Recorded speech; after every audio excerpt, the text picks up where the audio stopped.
Agents, you have 10 seconds. 10, 9, 8, 7, 6, 5, 4, 3, 2, 1, 0.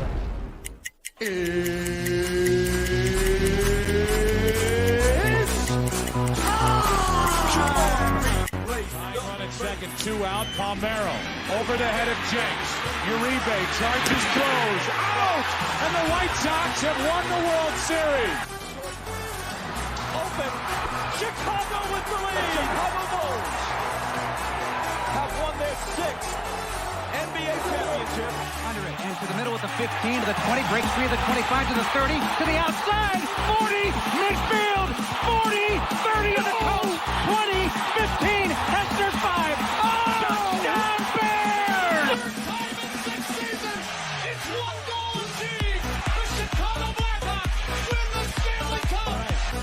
A little bouncer slowly toward Bryant. He will glove it for to Rizzo. It's in time, and the Chicago Cubs win the World Series.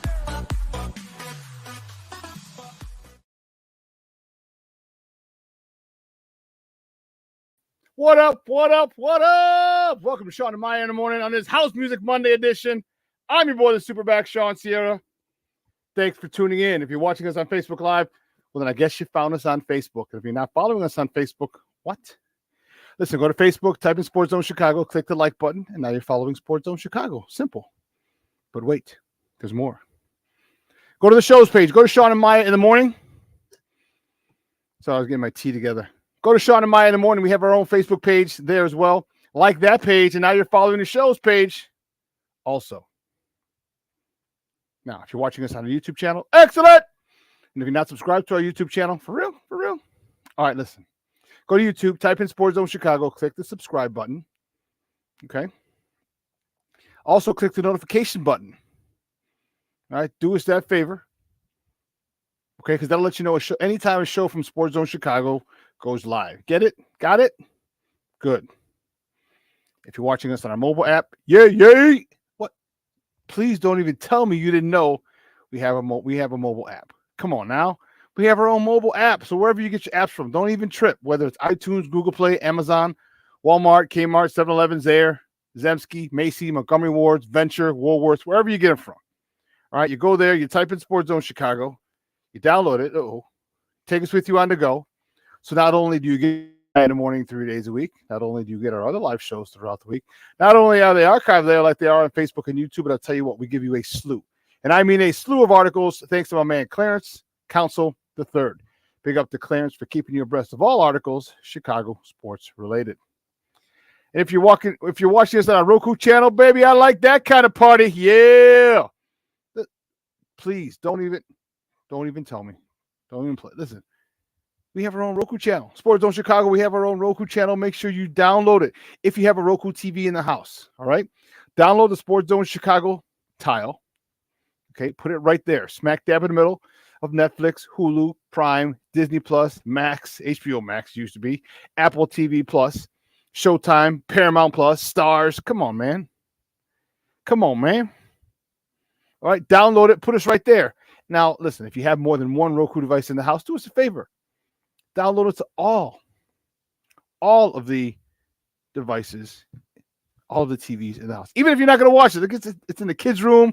It's a smaller TV. If it's the kids, watch it. Don't do us a favor. Don't worry.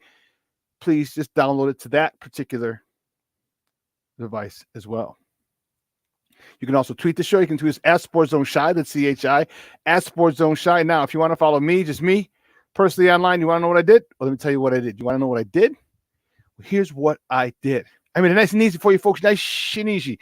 One handle for Facebook, Twitter, Instagram, Snapchat, the Snapper, and TikTok. All one handle at the Shawn Sierra. If you want to follow my lovely co-host, Maya Akai, you can follow her on Facebook and Twitter at the Sports Chica. If you want to follow her on Instagram, because you're an IG and you do it just for the gram, we'll follow her at Maya_Akai. It's MAYA_AKAI. Whoo! We have a phenomenal show today. But we need you to get interactive with us. To listen, whatever platform you're watching us on, whether it's Facebook, YouTube, our mobile app, leave a question or comment on that platform. It'll come up here. We'll get it up on the screen, and we'll incorporate it into the show. All right, and that's what makes this the best Chicago sports talk morning show around is you. Your questions, comments, smart-ass remarks. So bring them. We ain't scared over here. Don't sing it. Bring it. Let's see. Who we got? Man, we got people in. This is jumping.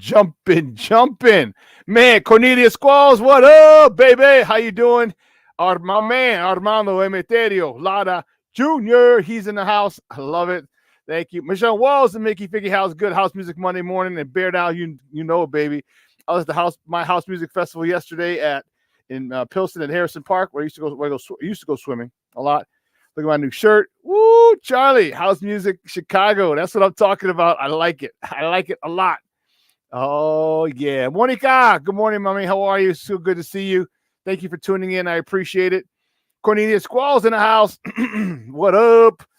Brandon Schutz in the house. Good morning, baby. He's here early. I like it. Man, Luis Mejia. Baby, rise and grind, Papa. Thanks for tuning in. It was a fun-filled football weekend. Yes, it was. Yes, it was, Doctor. Levette Lee, she's morning, Mom. Thanks for tuning in. I appreciate it. And I'll tell you what, if Junior is watching and Monica is watching, well, guess what? That means that my man, Armando Emeterio Lara, the fourth, is watching. And you know what? It's his birthday. Was it yesterday or today? Oh, it's his happy birthday to Dito, Armando Emeterio Lara the fourth, or Armandito, they call him. Dito, or Jojo, whatever you want to call him. Happy birthday. I want to say what's up to Jeremiah. That's the other little man, the second of Junior's grandsons. Wow, we have a phenomenal show for you, man. Evan Winter from A to Z Sports is going to join us again. Okay, it's today. Happy birthday, Dito. Happy birthday, Papa. It was good seeing you when I see you Saturday. It was great seeing you on Saturday after the Bear game, after the family party that I had. I stopped over there because it was like 6 minutes away, right down Cermak. Yeah, it was nutso. Oh man, what a great weekend. Brandon Schutz, you watched this on the app. Excellent, baby. Thank you. I appreciate it. But Evan Winter's going to join us at 10 o'clock. Talking Bears. He's going to join us for a short stint. All right, talking Bears. And then I'm going to give you my takeaways. I'm going to give you what I was excited about. I'm going to tell you what my analysis. And listen, there are other people who do analysis, and that's cool. All right. A lot of other people out here that I respect the work that they do. All right. But no one does it better than me. No one watches it better than me. You have guys who are good. You guys who are real good. But I'm going to tell you what I saw. I'm going to tell you, and I'm going to tell you, we're going to discuss why the hell Chicago fans and reporters and writers and journalists, what is with every single thing that the Bears do? There's always something wrong with it. Whether it's good or bad. Even if it's good, they're mad. Even if it's good, well, this could have been better. If they're good, it could have. Really? Man, we're going to talk about that. We got baseball talk.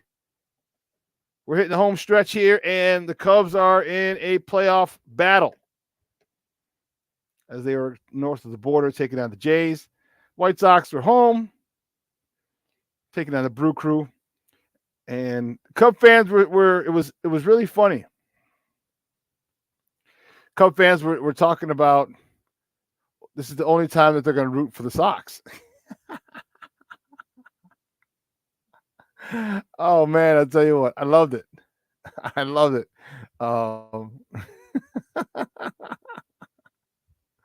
And it happens every time, the Sox play a rival of the Cubs. You know what I mean? Every time the Sox play the Cardinals, the Brewers, the Reds, who else? Who's the other team in their division? Cardinals, Brewers, Reds, and I'm missing one. Anyway, anytime they play that, man, the Cub fans root for my White Sox, and it is hilarious. And then if they don't win, then they get mad. Then they throw more shade at my guys. It's quite funny. It's quite funny. But Cub fans are not happy this weekend. Let me tell you, not happy at all. Hey, I don't know what to tell you. All right, we're in flux right now. How about this? How about you handle your own business? All right, don't worry about us. Yeah, that's about all I got for defense of my White Sox, man. That's all I got. There's no defense for them. None. But anyway, guys, you know how we do. You know how we do. The first segment of every show is called Top of the Morning. It won't come just when you want it.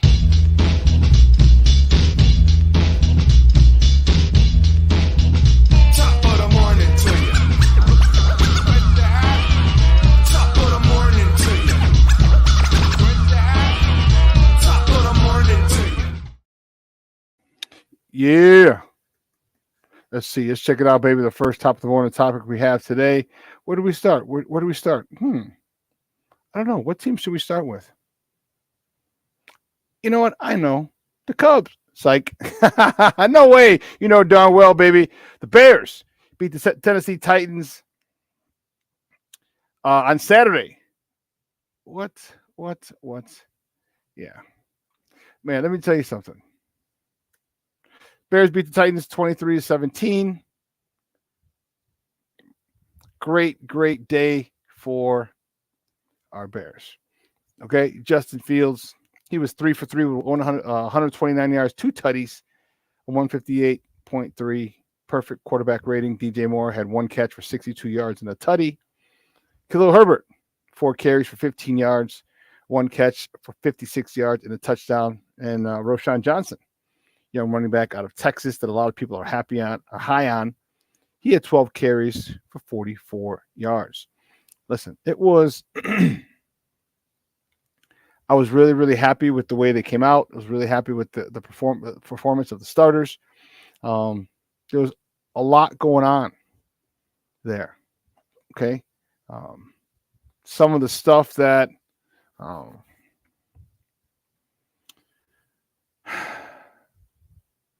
was Chicago Bears did was what? Oh, Brandon, what the heck was that? Cornelius Squalls, yeah. A lot of them they do have PTSD. It sucks. Like, I hate to, it's like, come on, let's enjoy it. Junior, you're right. Like, I was seeing posts about negative passing yards by Fields. You can never make everybody happy. You can never make everyone happy. All right. First,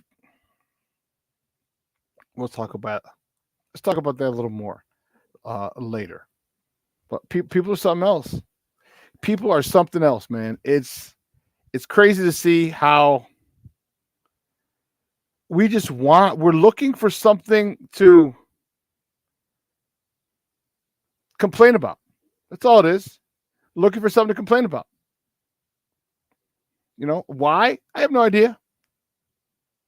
I have no idea why people insist on doing that. Why people insist on just being negative Nancy. Like, it doesn't make sense.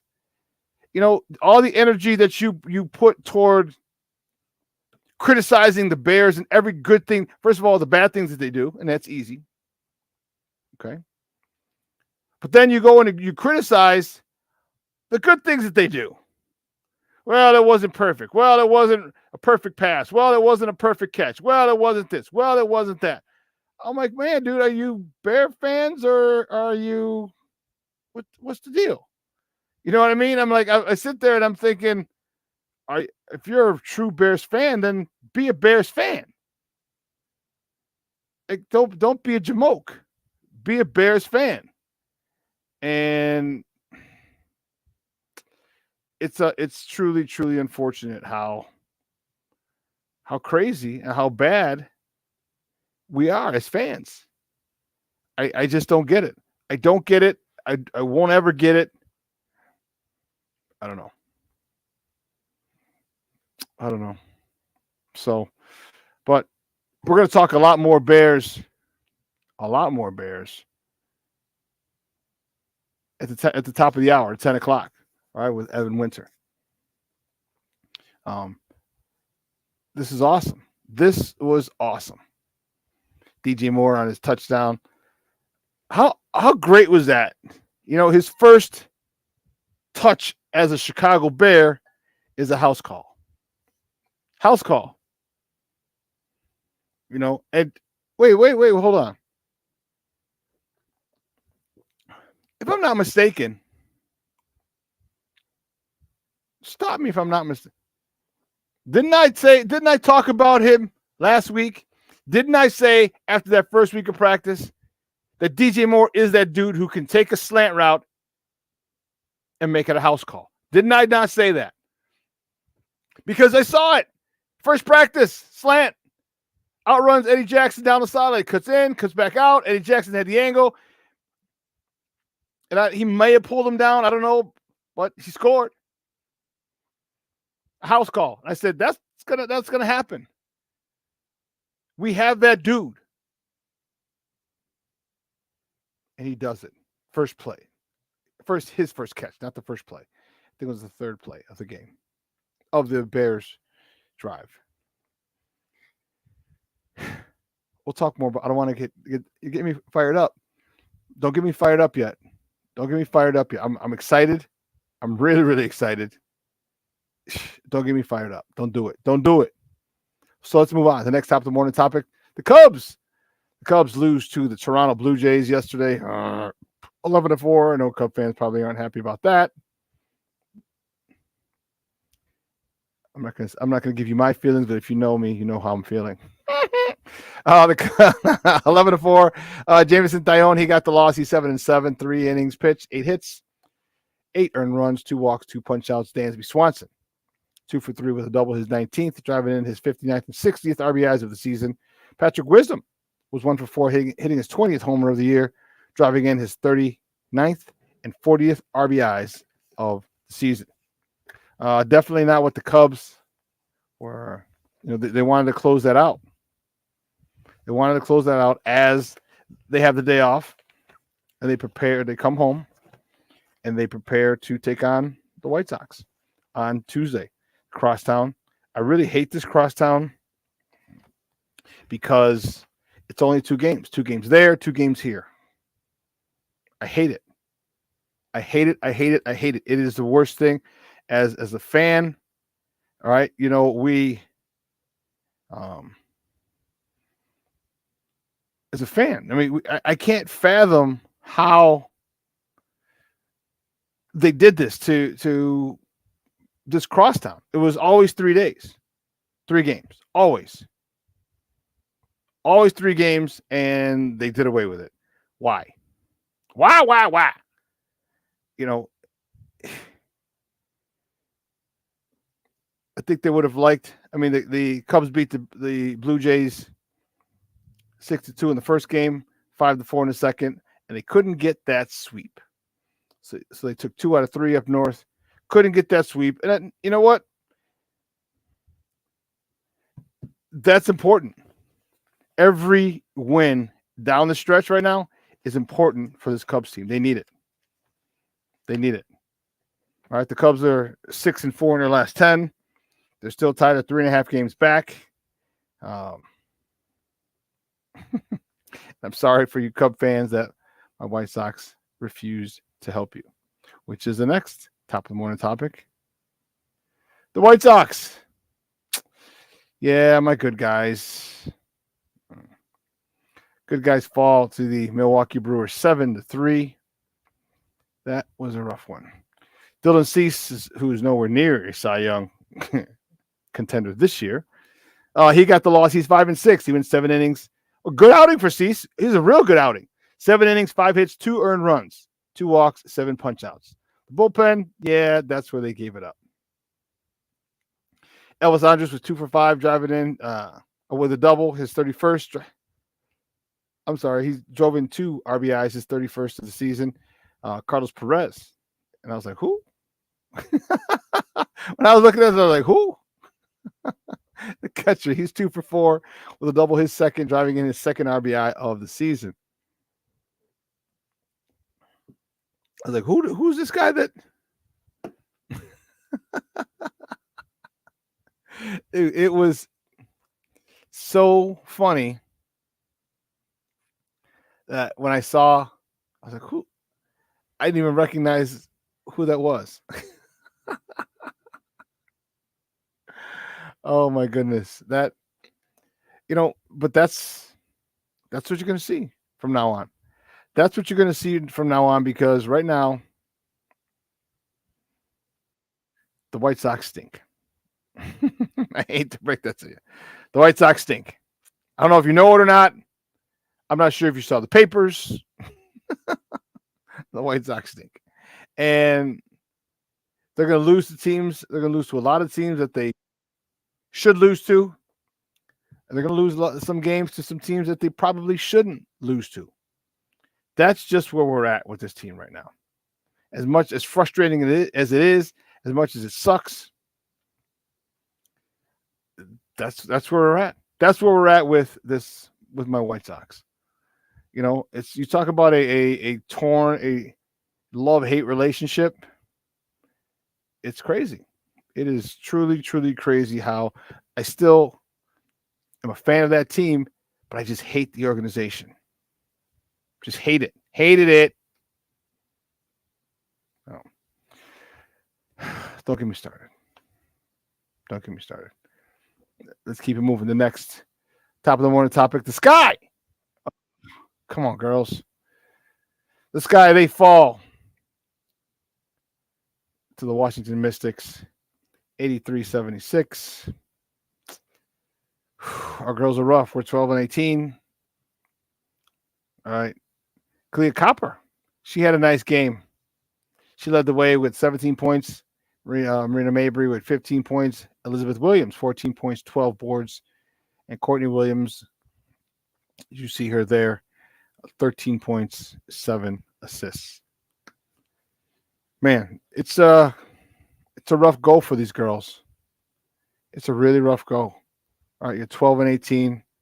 You're literally, what, a season and a half removed from hoisting the WNBA trophy, from the parade. I mean, how tough is it right now? I'm not sure exactly what they're doing. All right, the WNBA, you're trying to grow the game. You're trying to grow the game.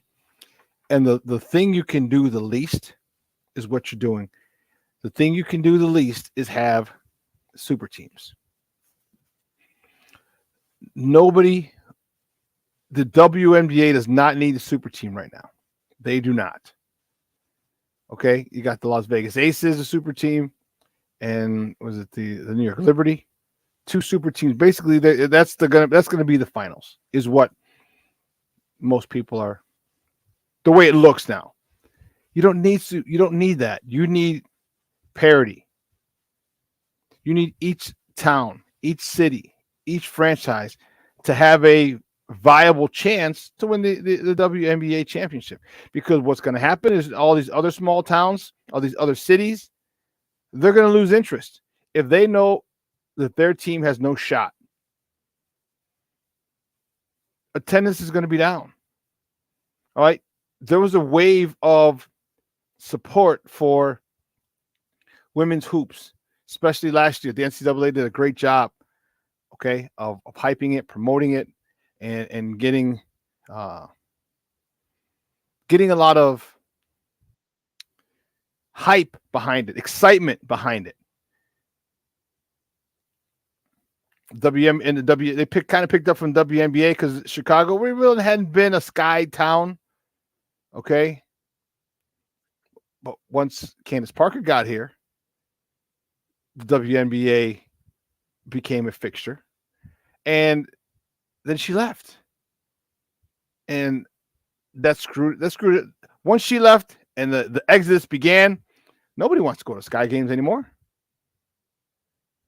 No, if they didn't go when the Sky were in the playoffs on their championship run, you think they're going to go now? Now? In the middle of summertime shy? I told you I was at my house music fest yesterday. All right? There's so many different things. Then they had the LL Cool J tour, LL, Bone Thugs, Rakim. All right? They had that concert. And you're putting the Chicago Sky up against this without Candace Parker? And you want people to go? No. You need to have parity and the free agents. And I get it. Players want to go play where they're going to play, but they got to make it profitable. Make it for all teams. All right. I shouldn't say profitable. They got to make it make sense for all teams and for fan bases of those teams, because they're just not doing it. And Junior, you're right. They are killing themselves. All right. They're destroying themselves. All right. You got two super teams. If you're Phoenix, if you're Chicago, you don't care. You realize you're not going to have the viewership from Chicago. All right. Vegas. How much? Here's the thing. I understand New York. I understand you making New York a super team. Okay. I get it. All right. The largest market in the country. But out west, Las Vegas, Vegas is not a big town. Many people in Vegas are transplants. I think there's one or two more things you can do other than go to or care about a WNBA game in Vegas. Call me crazy. So now you're losing out the West Coast in LA, the Phoenix Mercury, the Chicago Sky, the Indiana Fever. Like, you're losing out on all these people who don't give a damn. They don't give a damn. Their fan bases don't give a damn. You got to have those. It's got to be one, I would say one powerhouse, one East or West Coast team, and then one Midwest team. Because otherwise you're losing a whole bunch.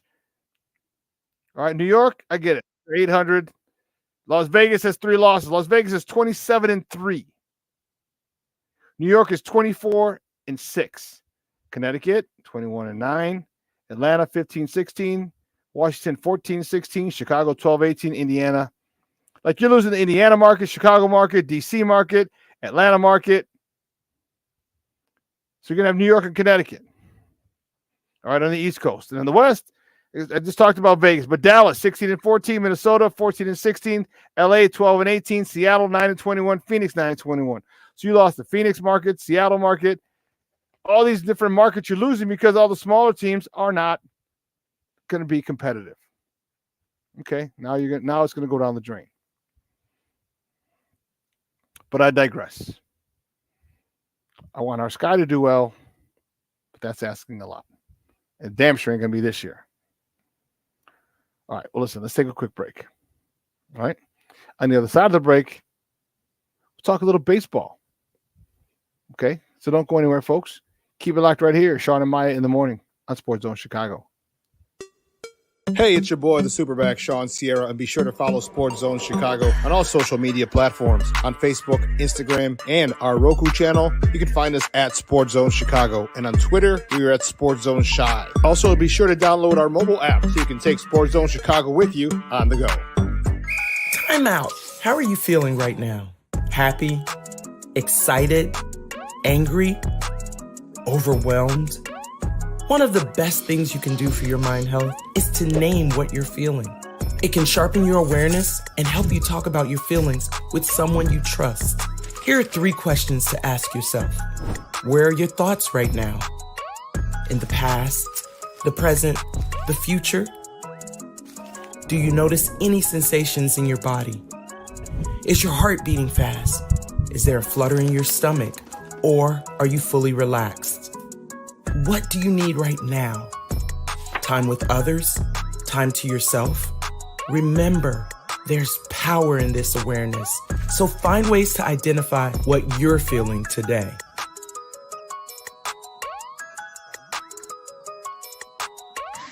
Hi, guys.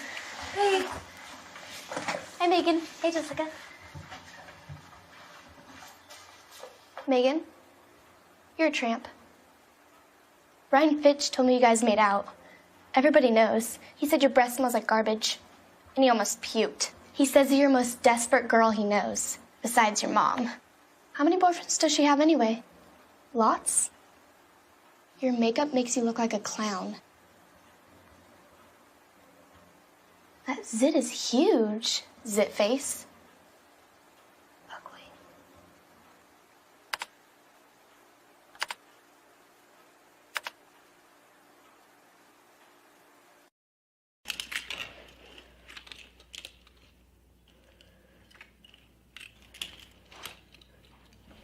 Hey, bud, what you doing? I'm playing with cars. Cars? Can you show me what a car does? Whoa, whoa, whoa, whoa, whoa. Hold on a second. First of all, this is a school zone. So you need to put down your cell phone, stop texting, and let's get to driving. Now you're coming up to a stop sign, right? You need to slow down and stop before you hit that Y line. I want you to look left, right, left. You don't want to get hit by a car going on your left, and to your right to make sure you don't get sideswiped by a guy coming from your right. You're coming, and you see a crosswalk. You better slow your horses down, because the #1 rule of driving is always yield to pedestrians. Now stop, pull over, and you are done driving. Gosh, what do they teach you kids in school nowadays?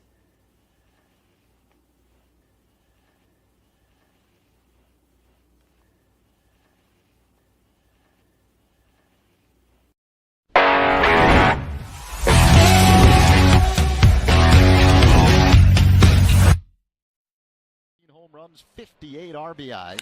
Hit hard. Fair ball inside the line. Chalk kicked up. Horner in to score. On his heels is Hat, and it's a 2-run. Batter of the frame. Drilled left field. Hat over, and he makes the catch. What a strikeouts. This time he drills one center field. Well struck. Varsho back, and that's gone. Home run to center for Patrick Wisdom. Welcome back to Shawn and Maya in the morning on Sports Zone Chicago. Those clips courtesy of the Marquee Network. Rough one yesterday for the Cubs. Could not get the sweep. Took the series. Could not get the sweep. That's the one thing that you have to do. Okay. I talked about it a lot with the White Sox, but just it's good baseball when you're in playoff mode or I don't want to say desperation mode, okay? But when you're in playoff mode, attack mode, which the Cubs are in, and you take the first two games of a series, you've got to get that third one. The killer instinct in you has to come out. There can't be a hiccup like yesterday. Okay, now if you lost the first one, won the second one, won the third one, cool. Won the first one, lost the second one, won the third one. Okay, I get it.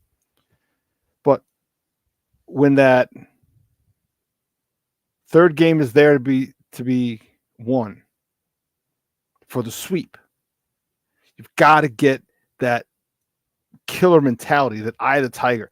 And it's tough because the opposing team are trying not to get swept. So they're probably going to give you their best game because they're trying not to get swept. It's embarrassing. So I get it. But that's where that mentality comes in. That's where the Mamba mentality, the MJ mentality comes in. And you have to jump on them early and often. You got to jump on them early and often. All right, and the Cubs weren't able to do that yesterday. Toronto came out.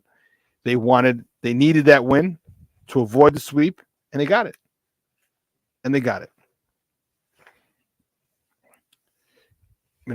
They take a day off today, and then they're up north. They're back home tomorrow, Tuesday and Wednesday for a quick 2-game set.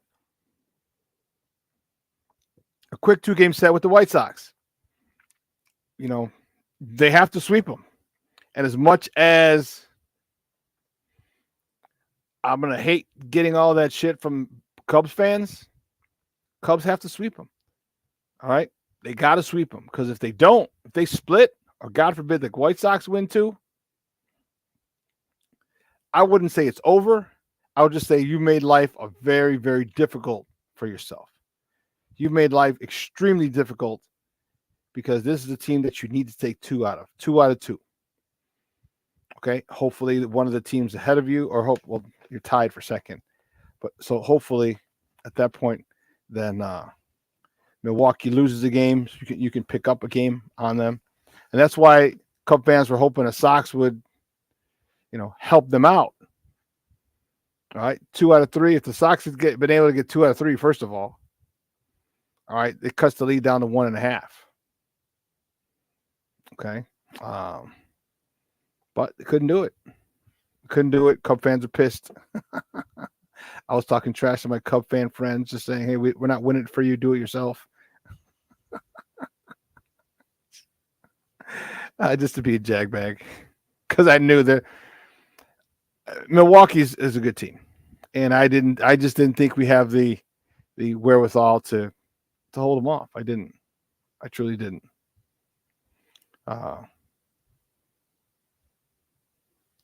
But that's neither here nor there. All right, that's a moot point. That's water under the bridge. You're at where you're at. So now you got the White Sox coming up. All right, now you have the White Sox coming up, and this is,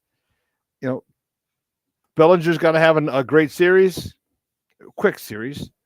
But he drew the collar yesterday. He was 0-for.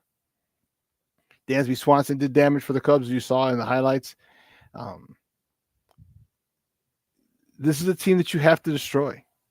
You need to come out here and believe you me, I get it. I'm still a Sox fan through and through. I just hate the organization right now. But the Cubs got to come in and destroy this team.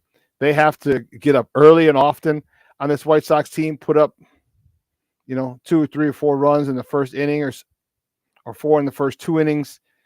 Okay, make it an uphill climb for the White Sox. The White Sox are talented. All right, we've talked about the talent of the White Sox. They just don't have direction. They just don't have leadership. Talent, yes, tons of it.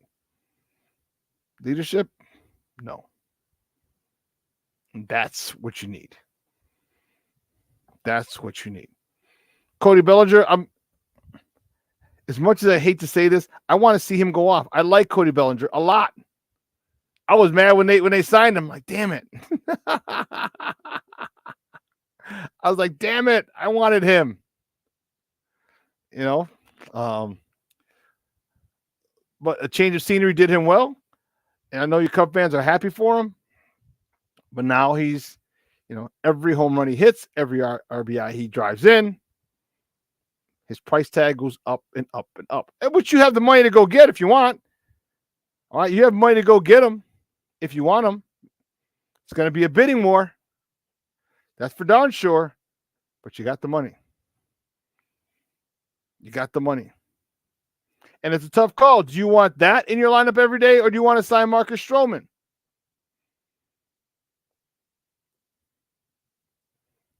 Now, I think you need to really make a strong push at signing both, trying to get both. You got the money.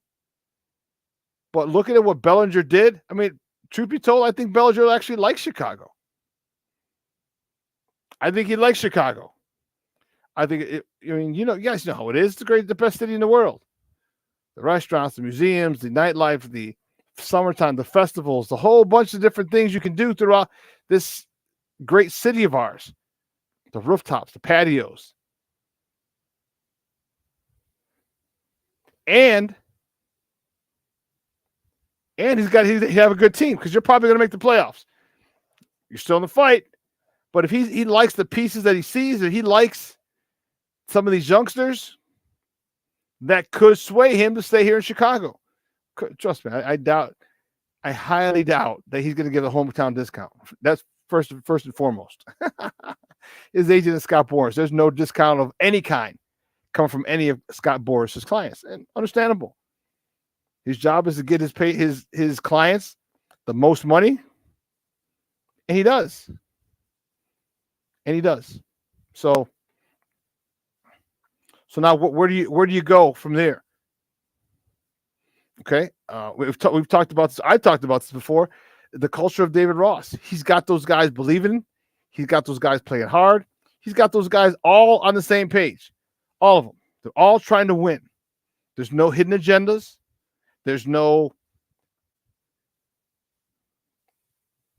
selfish play just for your own personal stats. Nope. Everybody's trying to get to the playoffs. And it's going to be fun to see if they can make it. All right. You got 2 games coming up tomorrow and Wednesday that you should be able to handle. Should be nice and simple. Okay. And then you got to hope Milwaukee stumbles. I think the Cubs play Milwaukee one last time before the season's over. One last time. And you have more than enough. And there's your shot right there. There's your shot. Here we go. See the White Sox too, the Royals. The Royals stink too. Oh, they're 61 and no, they're 35 and 81. So wow. So the Cubs, looking at this schedule that they have right here, they got the Sox for 2 games. Sox are 25 games under 500. How embarrassing that is to say. Then you got the Royals. Jesus Christ. Royals are 43 games under 500. All right. You got 3 with the Royals. You have to take minimum 2 out of 3. You might have to sweep that one. And the Tigers, they're the best of the bunch. They're only 12 games under 500. And you got 3 with the Tigers. Oh, the Pirates are the team that I couldn't remember earlier. All right, then you got the Pirates. And you close out with the Brew Crew, the last 3 games of the season. That's going to be huge. That's going to be huge, especially depending on if you're a game back. If you're a game back and you go into that final series of the season, a game behind the Milwaukee Brewers, that's at Wrigley Field. Okay, that's at home. Man, will there be another game? Will there be game 163? How will they decide if you probably have to sweep? But this is very doable for the Cubs. Very doable. The Sox, the Royals, and the Tigers, and the Pirates. All these teams are under 500. Wow. All these teams are under 500. You have a nice stretch. The Cubs have a shot. The Cubs have a shot to run the table. I mean, I don't think they're going to go on a 12-game winning streak. 2 for the Cubs, 3 for the Royals, 3 for the Tigers. 1, 2, 3, 4. 3 for the Pirates. Yeah. But you better win 8 or 9 of those games. They need to win at least 9 of those games. These next, let me see. How many games is that? Let's check it out. Starting with the White Sox. 1, 2, 3, 4, 5, 6, 7, 8, 9, 10, 11, 12. Oh, because it's a 4-game set with Pittsburgh. Yeah. You better win 9 to 10 out of these next 12. Put a lot of pressure on Milwaukee. Go into that Milwaukee game hot. Milwaukee series hot. Put the fear of God in them because they're like, man, this Cubs team is on a roll.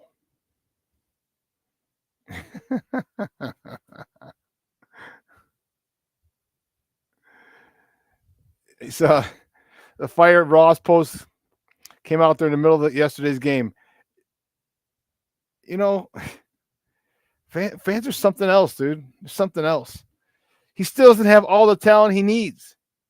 You still got guys developing. You still have guys moving forward, getting better. And they're yelling, fire him because they didn't win. Fire him because...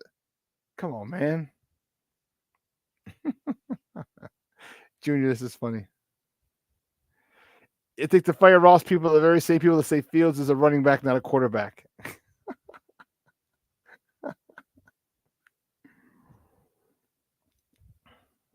That's funny. That is funny.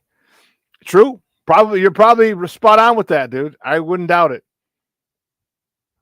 People are something else. Yeah. So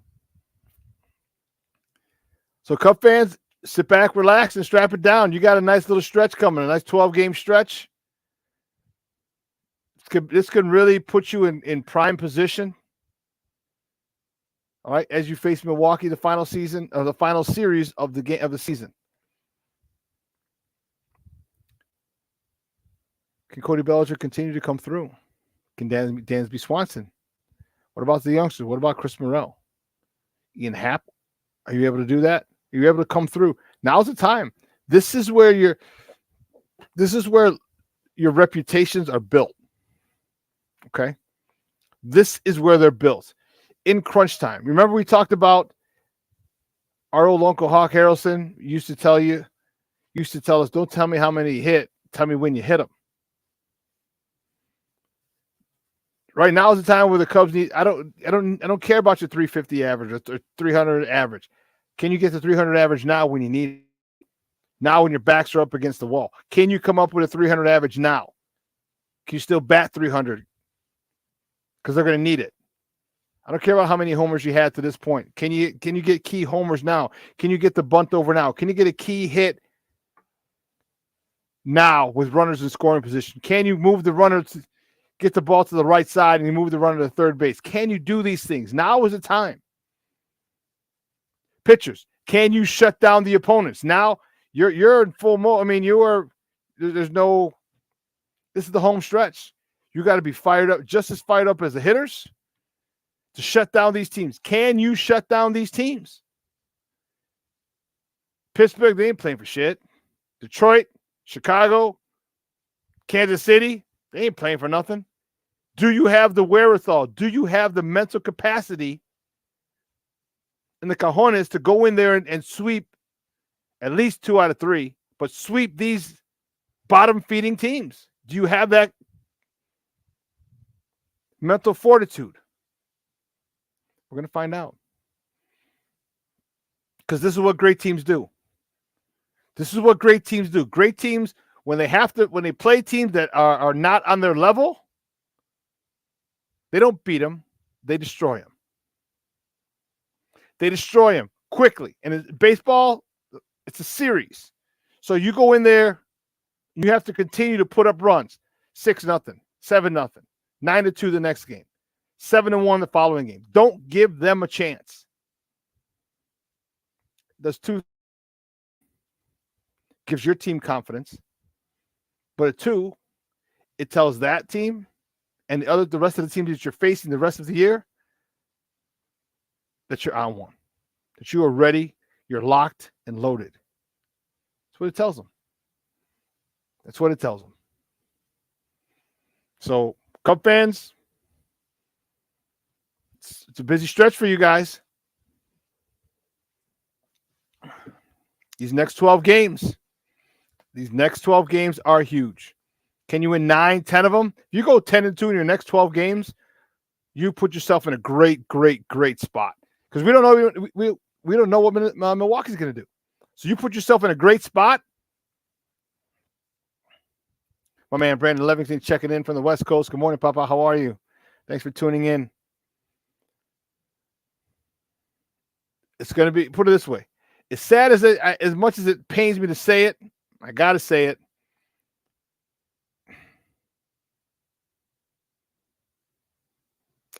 Cubs have an exciting brand of baseball. And the fans they have something to get excited about. They've lived up to, well, they're still in the playoff hunt. Okay, if they get there, they're going to be talking so much ish to Sox fans, and rightfully so.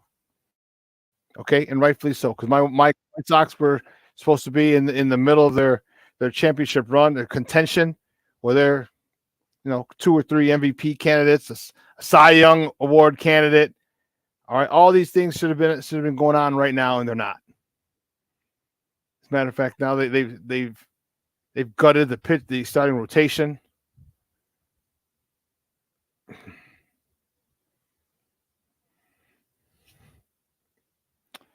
Brandon, I do not do that. I just go throw up in between the commercial break. I'm just gonna go throw up. I gotta hurry up. It's only 3 minutes, so I gotta be a power puke. Power puke. 2 minutes, 2.5 minutes, so I can rinse my mouth with mouthwash, come back to the show. You have no idea. No idea. And I tell you what, Junior loves it. Junior loves it.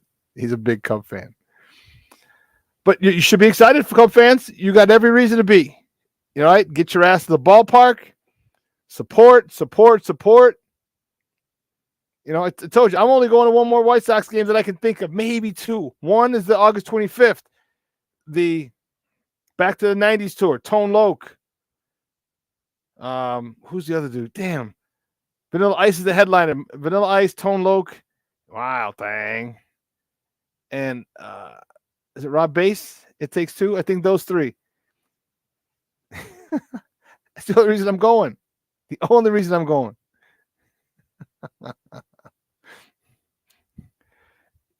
Hey, Shorty, believe you me, I do it under protest. I talk about them under protest. I complain to my bosses all the time, but he's a jagbag.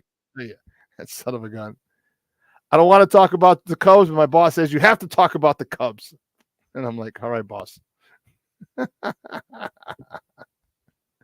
Oh, man.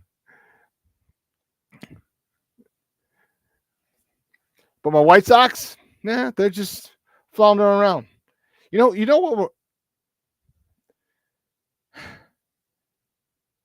This is probably the most vivid and the most accurate description of my White Sox.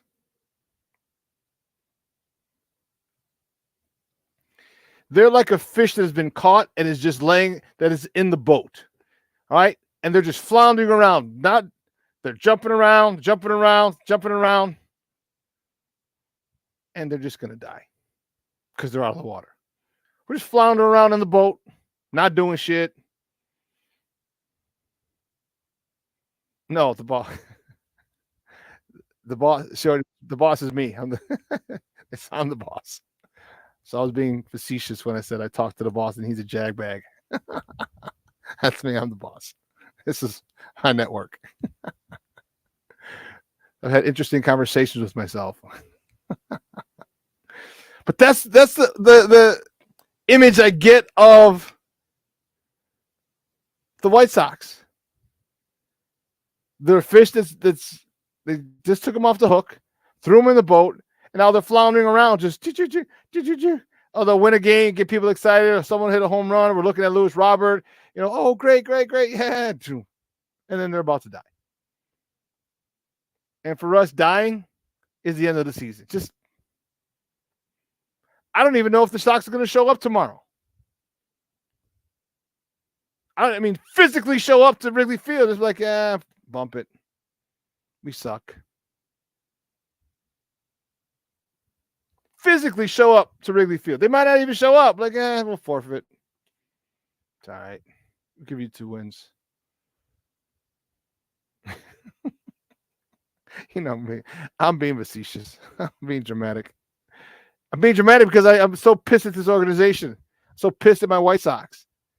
All right. They ruined a golden opportunity to get the South Side fired up again. You understand the South Side fans are loyal, but we're not idiots. We're not like you North Side fans. And we'll keep going to Wrigley. It doesn't matter if they have a shit product on the field. It doesn't matter. We'll go drink. No, we're not doing that on the South Side. Matter of fact, sometimes even if you start winning, we're like, yeah, well, let me see. Let me see. You keep winning, then we'll see. So I applaud you. Cub fans, get there, sell out, get behind your team. It's going to be great because right now, White Sox fans, and I'm telling you, we should boycott opening day. Or you know what? The first home series. We should boycott. We should start a boycott. Boycott the first 3 games for the the crap that they put, especially if they cancel Sox Fest, or if they don't schedule Sox Fest, because there are no plans for Sox Fest right now, so you can't cancel anything that hasn't been set. So if Sox Fest fails to materialize like fans want, we need to boycott. We need to boycott. And I think I would have a lot of support with my guys from Sports Mockery, the guys from the 108. A lot of different Sox fans would have no problem jumping in on a boycott. Do not go to the first home series for the White Sox in 2024. Do not do it. Have that place be a ghost yard. There'll be more workers than there are fans in the stands. This dude has to sell, because it's embarrassing what he's doing to us. It's embarrassing what he puts on the field. It's embarrassing that he continued to raise prices. That's just not even embarrassing. That's disrespectful. That's disrespectful that they're charging. They keep prices go up for parking, prices go up for beer, prices go up for hot dogs, prices go up for nachos, prices go up for all this shit every year, and you keep putting this bullshit product on the field. You keep having this. You're not putting the team in the best position to be successful, and by that I mean you're not getting a good manager with this team.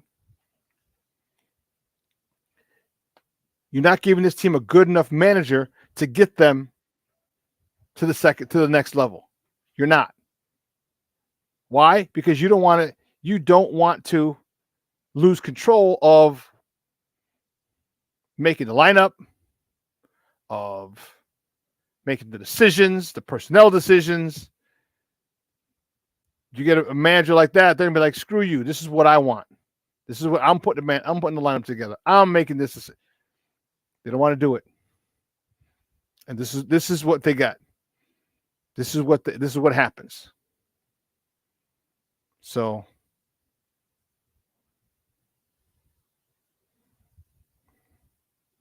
Junior got jokes, huh? That would actually be embarrassing to Ryan's if you work out the first home series. They will miss that one less person out of the 5 that go. First of all, our home openers are dope. Okay. It's not filled with a whole bunch of Chad and Beckys who just go there to drink. It's Chad and Becky, Marcus, Pablo's. We all come to drink for the home opener. Oh my God, Luis, what did they say? Luis says Pedro said they had a great clubhouse meeting. What does he mean? A great clubhouse meeting? Do they sing Kumbaya? Unless it leads to key 2-out hits with runners on base in scoring position. Unless it leads to key strikeouts. Strikeouts with the bases are loaded or the other team has runners in scoring position. I don't want to hear. You know what I mean? It doesn't make sense. Cornelius, don't start. Don't start with that nonsense. Don't encourage him. Don't do it. He doesn't need any help being a smart aleck. Hey, well, listen, we're gonna. That's my guy. We're gonna take a quick break, and then on the other side of the break, we're gonna welcome Evan Winter from A to Z Sports. Just talk a little Bears. All right, and then I'll give you my breakdown of the situation at 10:30. You're gonna like you might like what I have to say. It's gonna be fun. So don't go anywhere, folks. Keep it locked right here, Shawn and Maya in the morning on Sports Zone Chicago.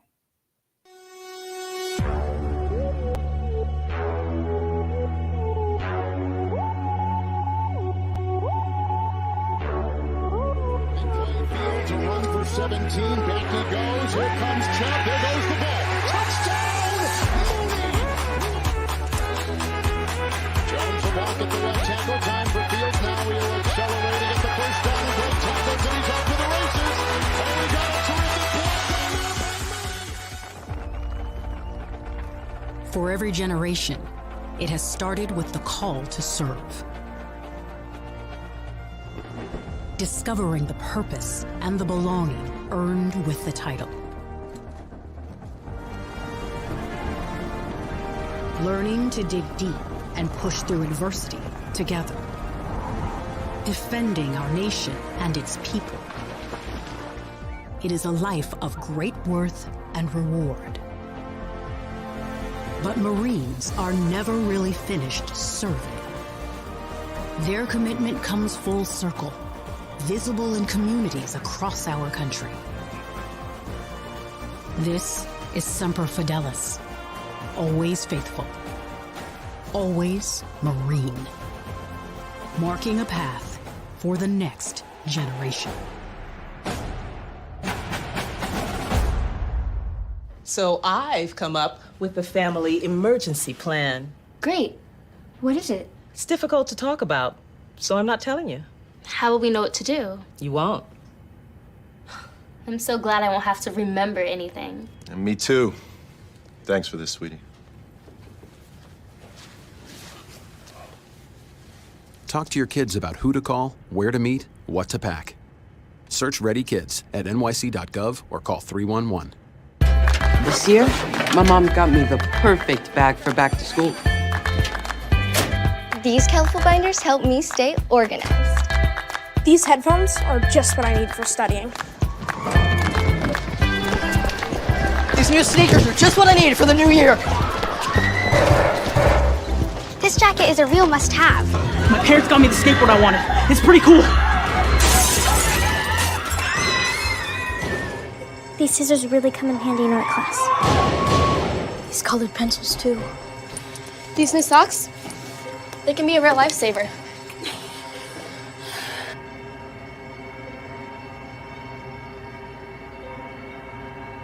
I finally got my own phone to stay in touch with my mom.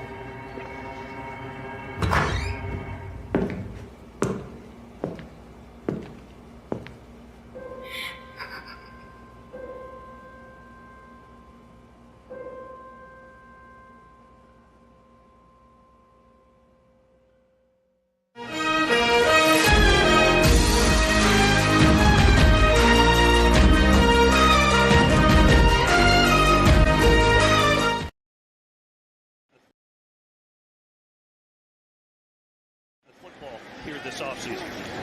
First touch for DJ Moore. They used him in a ton of ways in Carolina. This was one of them. And there he goes. Goodbye touchdown. Welcome to Chicago. DJ Moore, 62 yards.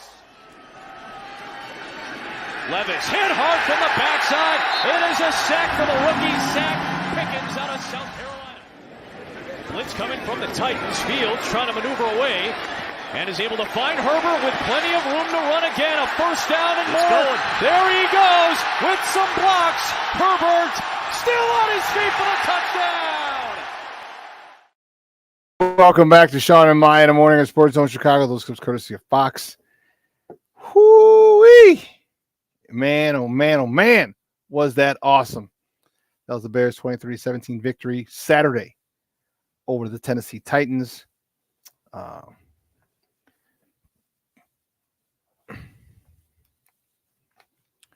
A lot to process. I looked at it. I was watching the game yesterday before I went to the House Music Festival. I watched it this morning, a little more this morning before the show, after I got back from CrossFit and before the show. There was a lot to like. There was a lot to be happy about. There was a lot to be enthusiastic about. That's not to say that they don't need work. Okay, that's not to say that at all. What I'm saying is there's a lot of good things that happened. Okay, now if you want to sit there and focus on the bad part, man, well, you can. But I'm focusing on the positive part. I'm focusing on the improvements. See, if you want to do that, you're more than welcome. You can join a whole bunch of other writers and bloggers and beat writers and journalists and all this other stuff, saying just all kinds of stuff so that you see that the improvements, but you don't acknowledge them. You focus on the bad parts. All right, let's take a quick look at it. Look at this. So the big thing, and even this morning on the radio show, they're talking about Oh, it was a bad David Haas. Oh, it was a bad throw by Justin Fields. It's a bad throw. You know that what that bad throw did? That bad throw allowed that play to happen. Watch this. It was a throw behind Justin Fields. Okay, so Justin Fields has to reach back for it, and he can't take off right away because he's reaching back. Now, if you see there's the I don't think it's outside linebacker, it's a DB, maybe it's a nickelback. Sees the play, breaks on the ball. So now if Justin Fields gets it to DJ Moore and DJ Moore catches it cleanly, him and the DB are going to be, he's taken off sooner, a step or a step and a half sooner. That DB is going to be able to get past the lineman. Him and DJ Moore, he has a chance to stop DJ Moore for the tackle. Okay? But because of the fact that the pass was thrown behind him or to his right shoulder when it should have been through his chest or his left shoulder, he has to pause for a second. He's not advancing toward up the field because he has to wait for the ball. That gives the lineman a chance to get his hands on him. He shoves him and he runs right behind the line, the offensive lineman.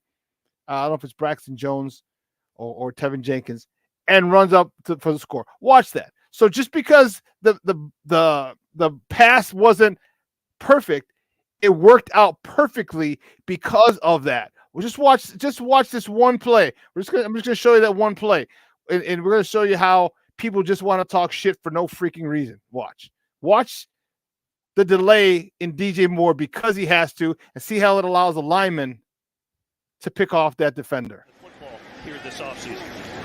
First touch for DJ Moore. They use him in a ton of ways in Carolina. This was one of them, and there he goes. Goodbye touchdown. Welcome to Chicago, DJ Moore. So you see how him having to come back to catch that ball allowed that offensive lineman and that extra oomph, split second to get his hands on the DB, knock him out of the way, and he cuts behind him. But everyone's like, oh, it's a bad throw. So had he thrown the ball perfectly, that gets blown up in the backfield for a loss. This is why you don't listen to dumb people who don't know shit about football. This is why, because they lead you down a certain path.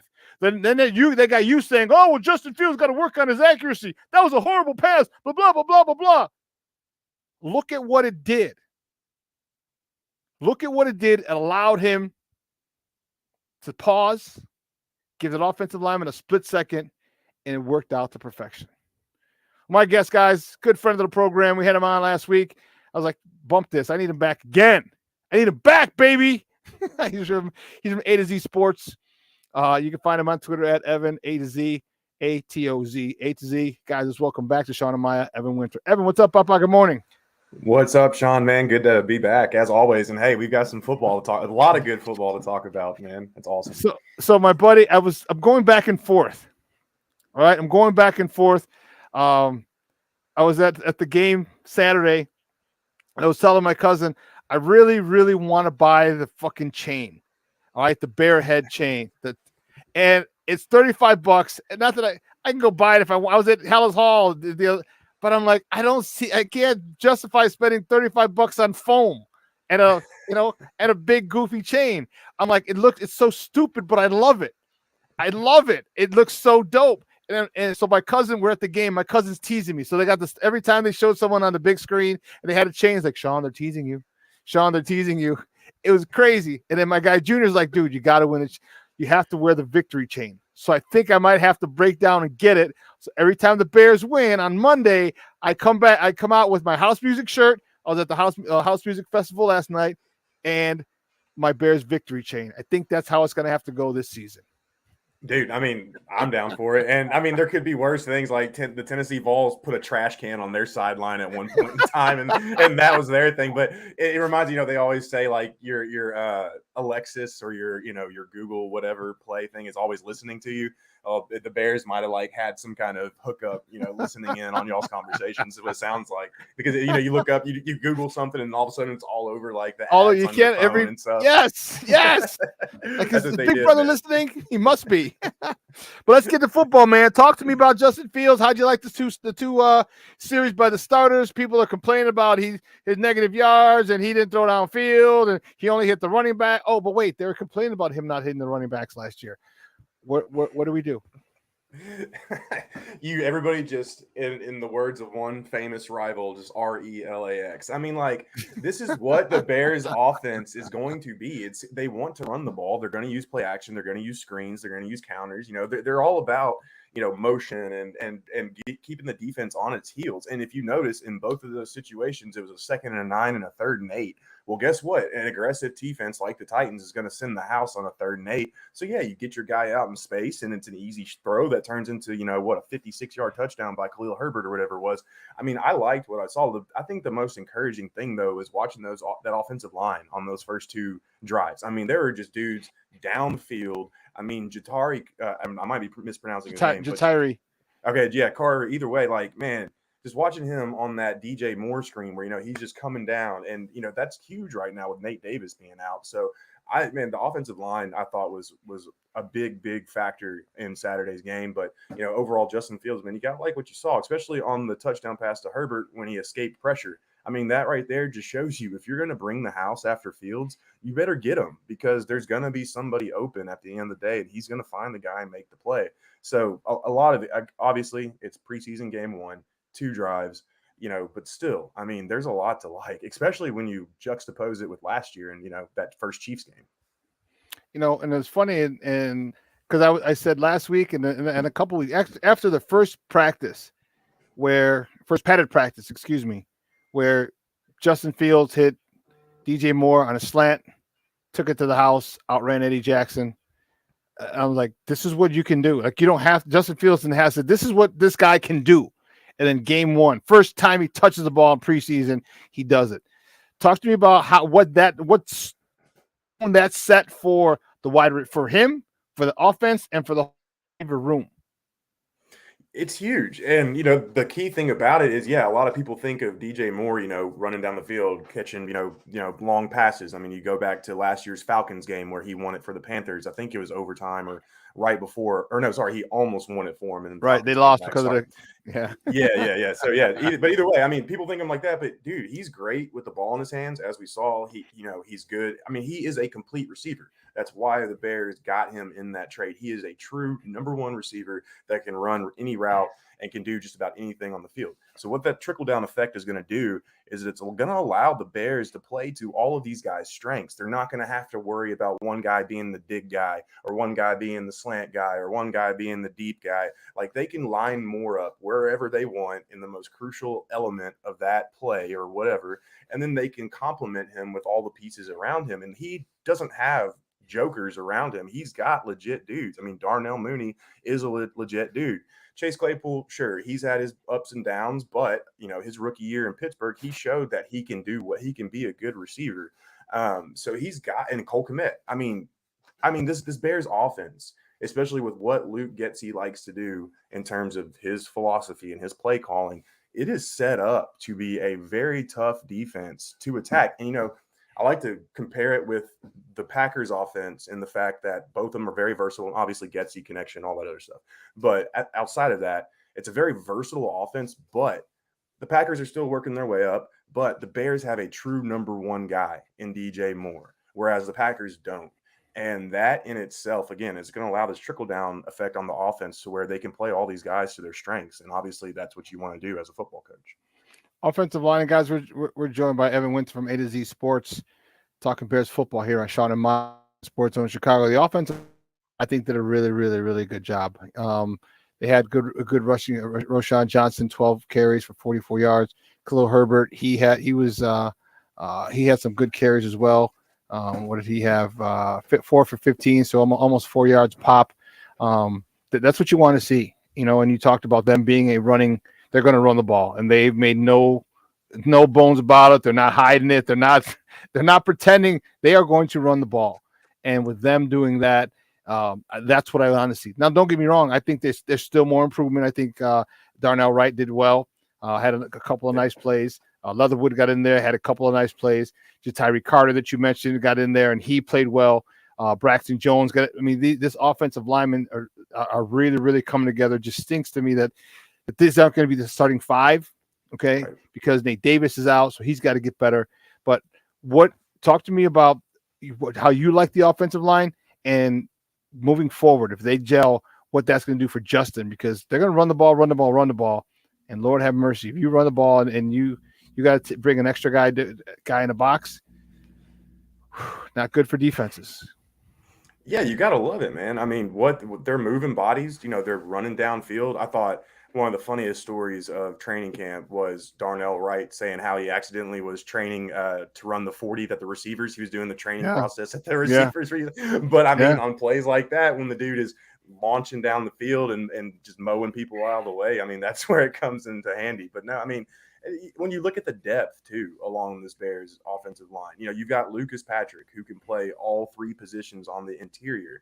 You've got Leatherwood, who's a first-round pick. Granted, he hasn't worked out, outside of Chicago, but still, if you put him in the right position, which is what this coach's staff is doing, that's a decent guard prospect. Jatire, we've seen what he's done so far through camp, and then you've got a good swing tackle in Larry Borum. I mean, the depth of this offensive line, you could probably sneak Doug. We got no depth. I'm worried about the depth, the offensive line depth. The depth is good, man. It's solid depth. You could trust me. There's a lot worse that you could be doing out there than what the Bears are doing right now. So overall, I love where the offensive line is standing right now. Defensively, I said it last week, and believe me, it wasn't some great revelation. This secondary is going to be really freaking good. Talk to me about those ball hawks back there the other day. Kyler Gordon with a big hit on that first series. It almost caused a fumble. Another time they caused a fumble. Tyreek Stevenson with the pass breakup almost had it. Should have had an interception. The pick at the goal line. Talk to me about this secondary and how nasty, how productive can they be, especially with an increased pass rush? Because we didn't get to that yet, and we will. Yeah, man, it's the hits philosophy coming to life. They're buying into everything that Eberflus and Alan Williams are selling. And yeah, now that these guys, Kyler Gordon, the one thing that he talked about a lot so far during coming into camp was his RPMs were always in the red last year, and he's really just got to calm it down and stuff like that. And that's what happens, obviously, when you get more comfortable in a defense and you're now going into year 2. And, obviously we knew Gordon was raw coming out of college. So there was going to be a learning curve anyway. But yeah, I mean, Tyreek Stevenson what impressed me most was his physicality, man. And that's exactly what you need at that position. You need a guy who's going to get up in people's faces, who's going to make tackles, especially in a zone defense like Eberflus. They're going to rely on their corners because everything's going to be in front of them. So if the catch is made, you've got to get the guy on the ground. I mean, that's how zone defenses have always worked. So that's a huge plus in terms of what's going on back there in that back end. And yeah, these guys, they're obviously bought in. And the great thing about zone defenses, even though, they can seem a bit vanilla on the surface because you're rushing 4, dropping 7, it allows you to see everything in front of you. And the point of that is to make plays on the ball. And that's what we saw Saturday. So we've talked about this so many times. When this team flashed last year, you could really see the vision that Eberflus and Luke Getsy and everybody else has and what they want to do. And so far, we're seeing it already in preseason.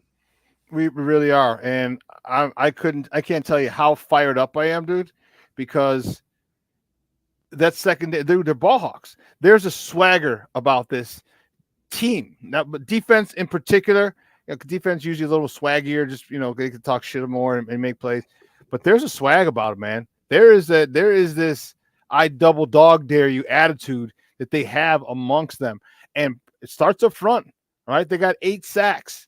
All right. Talk to me about the pass rush. And Yannick Ngakoue didn't even play. All right. Talk to me about this pass rush that was produced. And I get it.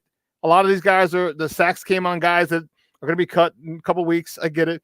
But we haven't had this type of production in years. Yeah. And I mean, and to go to your real quick point about, backups and stuff. Yeah, sure. But don't you want to dominate the backups? Isn't that what you're supposed to do? And that's exactly what the Bears did. It would be, there would be a problem if they came out with only 1 sack or, barely got to the quarterback or didn't record 11 quarterback hits. Yeah, you want to dominate against the backups in the set, all that stuff. So, it fits right in line in terms of the overall objective.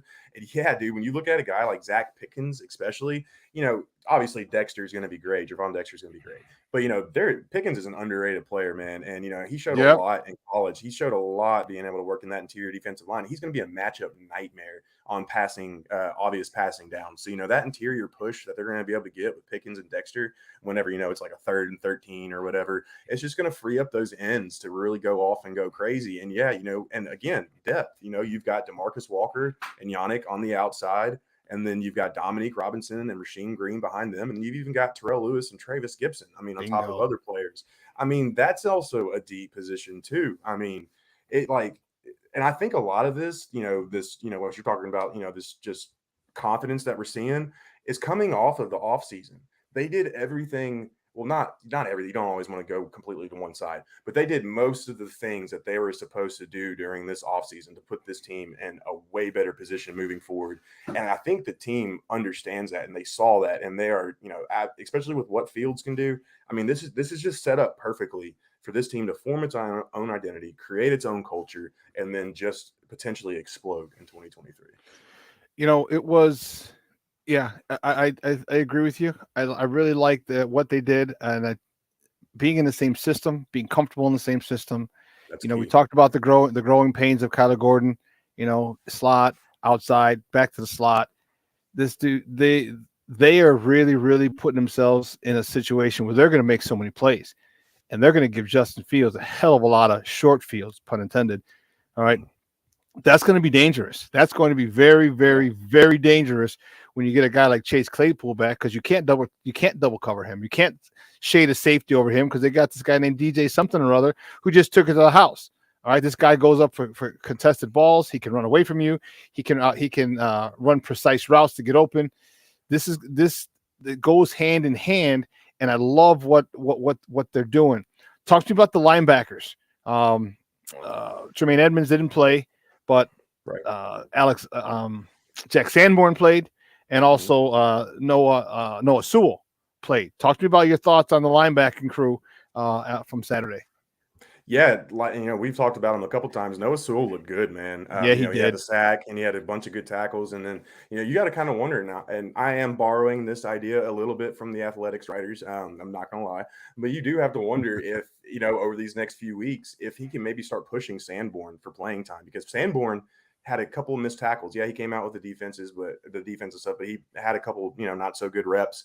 And Sewell just seems like that guy who's, just ascending. And we've talked about him before, how he really fits that mold of a, downhill thumper linebacker who's just going to bring that physicality, a lot like Sanborn. He's going to bring that physicality and toughness, but he's got a little bit more athleticism than Sanborn does. And he had a little bit more speed.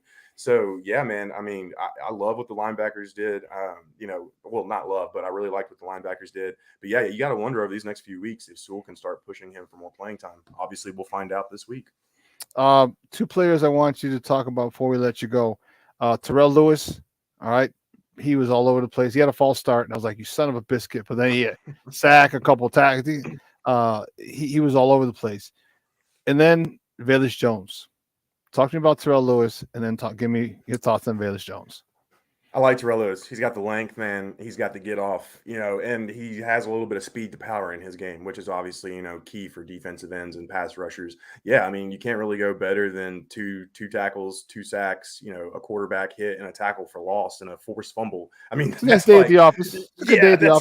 That's especially for, a third, fourth string guy. So, I think there's a chance he could really, if, depending on how many guys the Bears keep, I really think there's a chance he could push Gibson out of the picture. But obviously Gibson is a good player too, so that remains to be seen on that. Gibson answers the bell. He feels the heat, dude. He feels the heat. Man. A sack and 3 quarterback hhits. That's a good day at the office. I was texting my guy Herb Howard from the Bigs at the game, and I was like, and that's the one thing I said. Like I said to Gibson, I'm like, he's feeling the heat. I said, you know what? I said he answered the bell. He answered. What did I say? Yeah. That's exactly what it was. He feels the heat. He understands it. Hey, you know what? But that's what it is. Competition. And exactly. You know what? It's going to make us better because, hey, now we talked about if someone goes down, that we feel comfortable with Travis Gibson after his horrible year last year. Yep. I'm sorry. Finish up about Velus Jones. No, you're good, man. You're good. I'm right there with you because at the end of the day, you want hard decisions to be made when it comes to final roster. Yep. You don't want it to all be easy decisions because then you probably have a problem. But man, Valus, he took the first punt after it hopped, and you're kind of like, all right, man, that's not the best idea, but you corralled it, you brought it in, and then he tries to do the next same thing, and that was just so like once that thing hit the ground and went the 30 feet in the air that it did, you wave it off, man, or you get out of the way. You let it roll. Like you don't try to field that. And maybe he just felt super confident, and you never want to try to ding their confidence. You always want them to go out there and play confident. But he's really got to pick his battles moving forward, man. And with this stacked receiver, it's not like last year where, he was kind of looked at as the guy. Obviously Darnell Mooney was, but a lot of people had expectations for him going in last year just because that was the state of the receiver room. That's not the case this year. With Tyler Scott now in the mix, obviously, Claypool, Mooney, and call him TJ Chark, DJ Moore, with all of them now in the mix, even Equinemius, St. Brown. I mean, he's got a role on this team. So yeah, he's not going anywhere. He's a phenomenal blocker, and exactly. He's staying.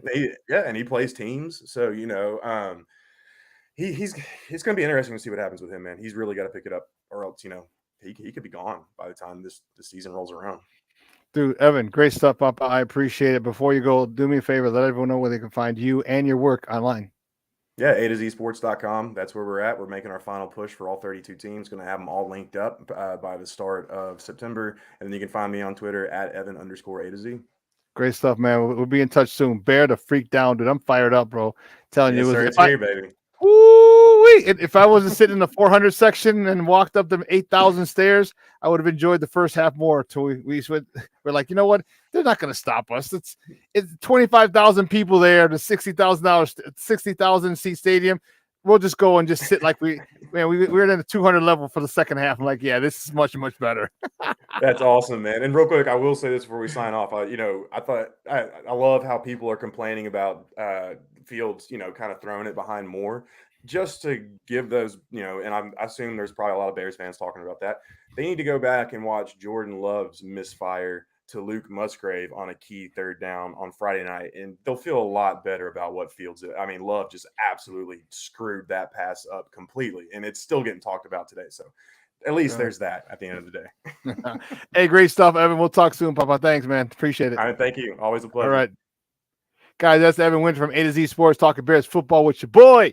And woo-wee, I like it. I like it a lot.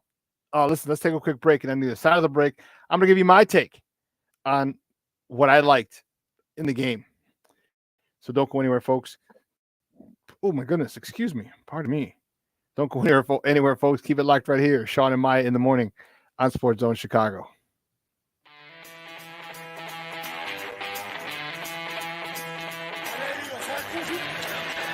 Off the fake. Fields against the grain. Finds Jesse James. Field. With time. Delivers down the field. And Converted. Still running.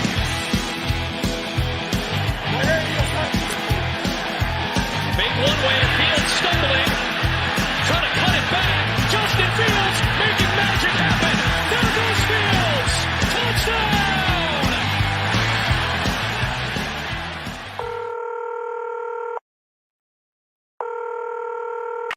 911, operator 901. Where's the emergency? 127 Brymere. Okay, what's going on there? I'd like to order a pizza for delivery. Ma'am, you've reached 911. This is an emergency line. Large with half pepperoni, half mushroom. You've called 911. This is an emergency line. Do you know how long it'll be? Okay, ma'am, is everything okay over there? Do you have an emergency or not? Yes. And you're unable to talk because... Right. Is there someone in the room with you? Just say yes or no. Yes. Okay, it looks like I have an officer about a mile from your location. Are there any weapons in your house? No. Can you stay on the phone with me? No. See you soon. Thank you.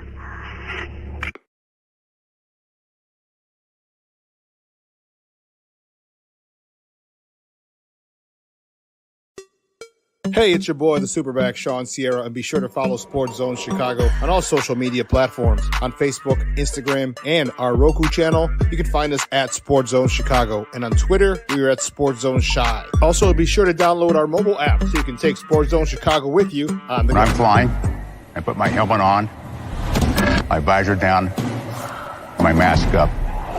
You don't know who I am. Whether I'm African American, Asian American, Hispanic, white, male or female. You just know I'm an American airman kicking your butt.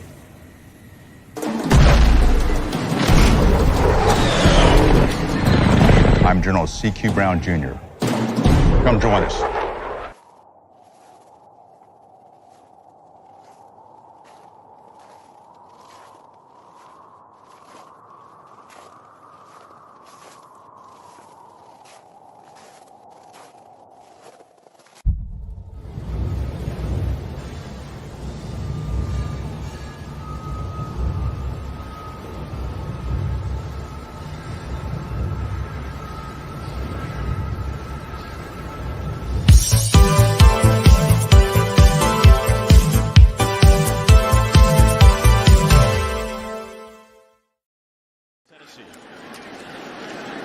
Play fake to Haskins. He's got time. Look at end zone. Deflected and picked off. Off the hands of Josh Wiley and intercepted. Willis. And he has that ball punched out loose from the backside. It is Bears football. Year 2 to year 3, etc. What do you like to see from your position in a front office as an executive as you see a big run here? Breaking loose. Peterman lofts it. Got a man in Ford. Big block. Get rewarded with a big pass play. Isaiah Ford. Welcome back to Shawn and Maya in the morning on Sports Zone Chicago. Those clips courtesy of Fox. Bears with a big win. Bears with a big win. Bears with a big win. It's not, trust me, it's big because of this. Confidence, belief, okay? All the things that you see, all the offseason work, okay? And I know it's not a regular season game, and I know most of the guys that played after the second series offensively, all right, and the guys they played against are most likely going to be cut. I get it. That's not the important thing. Remember when I talked about culture? Remember when I talked about the energy in a locker room? All right, baseball is a clubhouse, football is a locker room. Okay? That energy, you win that first game because there's so few games. All right? Baseball, you lose the first one. Okay, fine. Win the next two. We win the series. Great. Okay. Basketball, you lose today. No worry. 2 days later, we got another game. Or tomorrow, if we're playing back-to-back. Hockey, same thing. But football, because there's so few games. All right? Because the faith that these guys had to have in this staff. Okay? The faith that they had to have. You won 3 games last year. Okay? You won 3 games. Worst record in the NFL. Got the number 1 pick. Okay? Parlayed that into a lot of other picks and DJ Moore. To have it happen that way, to have it happen where DJ Moore's first touch validated that trade. Now, of course, it needs to do this in the regular season, of course. I get it. But it shut people up. No one can ever, anyone who ever questioned that trade can't now. It can't. Okay? It showed you exactly what Justin Fields needed and what he can do when he gets what he needs, when he gets playmakers. Yeah, Justin Fields didn't throw the ball very far. It was a outlet pass, a dump off to Kari Blasingame, first play of the game. Okay, netted him 11 yards, first down. The next pass was DJ Moore. On a screen, Tutty, 65 yards, was it? 62. And the third one was a screen. He ducks under the pressure, steps up in the pocket, delivers it to Khalil Herbert. And he's gone for 56. Okay. He did so many good things well. There's so many things well. And I'm telling you, I was happy. And again, please, with all your negative thoughts, I'm not putting him in Canton, Ohio yet. Relax. I'm not putting him as an all-pro. I'm not putting, okay, relax. He did a lot of good things. Hitting the running backs. Okay. Checking down. All right. He saw on the first play of the game. Now, whether it was a design play to card blasting game, I don't know. Because if it wasn't, then that makes that play even better, which means he diagnosed the play, saw his best chance for positive yards was the fullback, got it to him quickly. He got up for 11. I love his confidence. I love the humbleness still, but I love the belief in himself because now he's got peoples. He's got peoples. Okay. You know how confident you are when you're in a situation, you got peoples that got your back. Okay. Doesn't matter in what situation, if it's in a fight, if it's in a game, your teammates, if it's your family members, if it's your friends, when you got peoples, your chest sticks out a little more. All right. You're a little more proud. You stand taller because you know you got peoples. You know you got people who got your back. And Justin Fields now realizes he's got people that got his back. I can throw a screen to DJ Moore and he'll take it to the house. Why? Because he just did. I can step off and dump it off to a running back and he can take it to the house. You know why? Because he just did.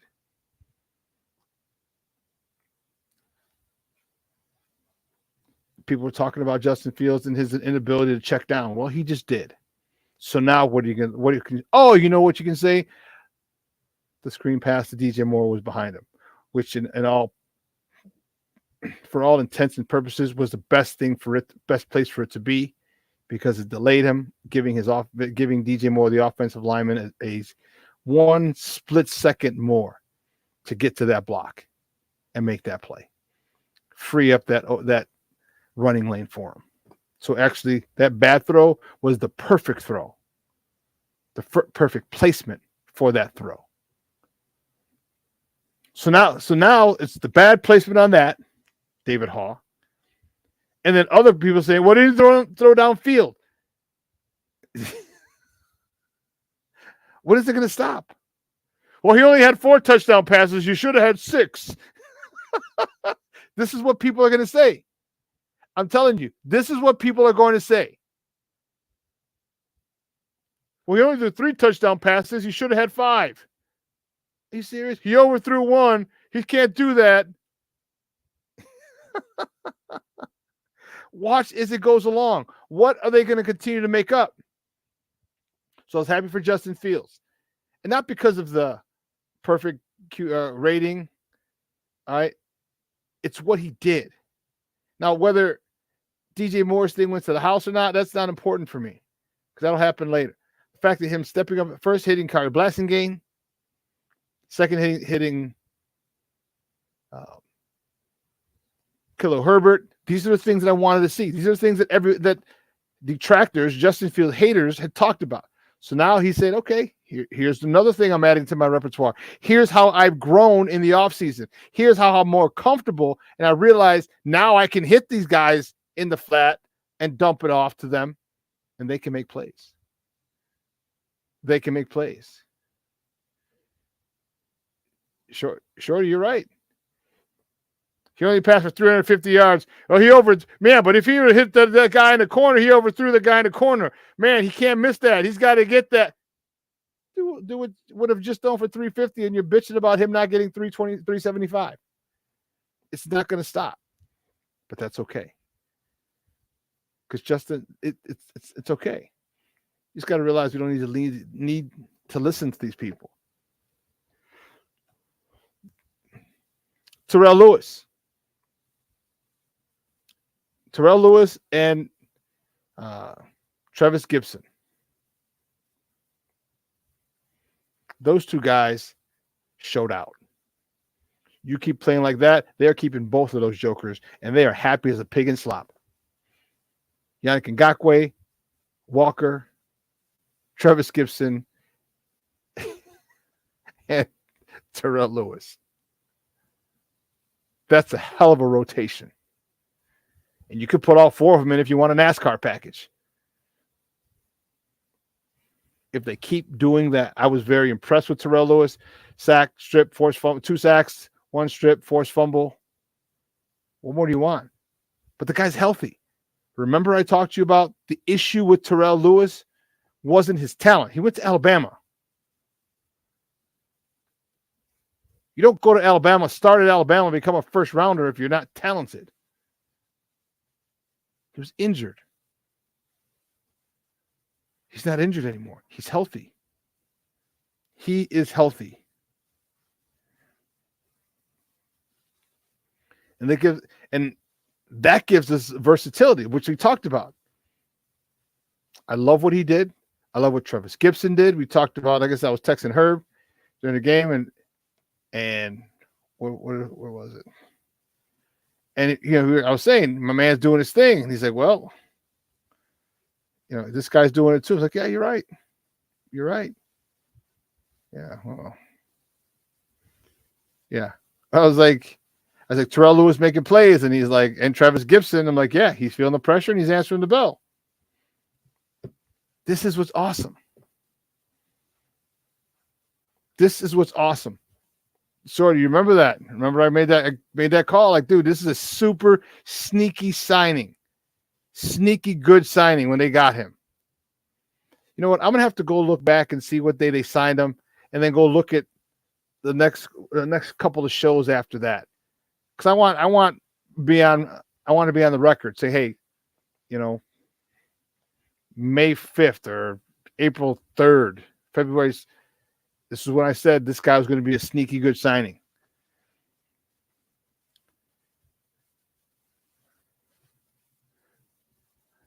What did you say? Is it great pickup? Yeah, great pickup for sure. You don't start at Alabama if you suck. You don't go to Alabama if you suck. The secondary. Secondary is another thing that I really liked. Those dudes are some dogs. Guys I play with in the Thunder, on the Chicago Thunder, they remind me of those guys. And I know you don't have a frame of reference for it because you don't know what I'm talking about. Most people don't. Junior might. But you're playing with dogs. You're playing with guys these guys are fundamentally sound. They were, first and foremost, they were smart. Smart. All right. Easy. Joe Recchia, Bryce Joyner, Ronnie. How can I? LeVar, Milton. All right, shout out to my Chicago Thunder defensive backs. First and foremost, those guys were smart. And secondly, they held each other accountable big time.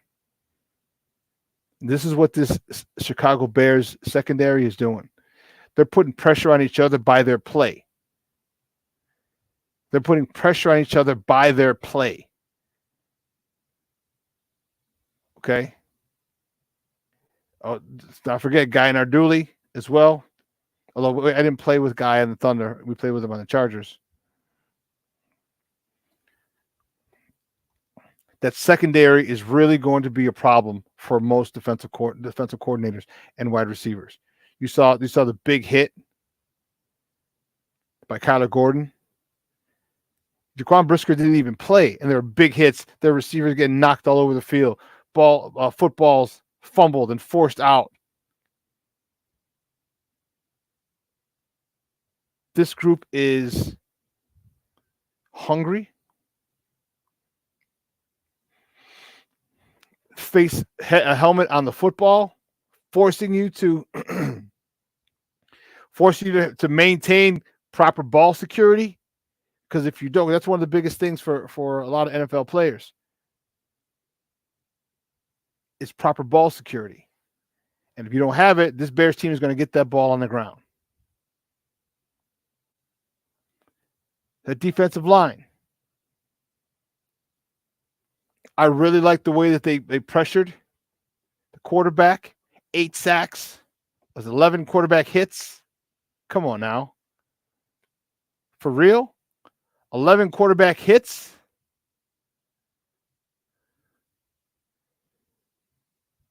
That's a lot. That is a lot. And you know what? I love it. You know what it is? It's competition. That's what it is. It's competition. Nothing more, nothing less. Travis Gibson, 3 quarterback hits. Micah Baskerville, 1. Noah Sewell, 1. Zach Pickens, a sack, TFL, quarterback hit. Terrell Lewis, 2 sacks, a TFL, and a quarterback hit. Jalen Harris, 1.5 sacks, 3 quarterback hits. Travis Bell, he got a half a sack, which was dope. Half a sack, quarterback hit. These guys are fighting. Hats off to we're starting to see it. Yes. 8 sacks without Walker, Jones, and Ngakoue. And the thing about it is this. I understand that the second teamers are playing against second teamers, but you want them to dominate. You want them to dominate to the point where, like, okay, well, let's see if they can, how well they do against number ones. And when you have a good game, a great game like that, it gives you confidence. And that's the confidence that you just may need to compete with first team offensive linemen. To be productive against first team offensive linemen. Because as a player, if you don't dominate or you're not getting the best of a second string guy, you're not going to get the best of a first team offensive line. You know that. Now, you may not tell anybody, but players know. That's the one thing about sports. Sports, it reveals to you exactly where you stand. There's a pecking order. And so for our Bears, our defensive line, the criteria is dominate who's across from you. So if you're a second teamer playing against second teamers, you need to dominate them before I even consider moving you up and giving you time in the rotation.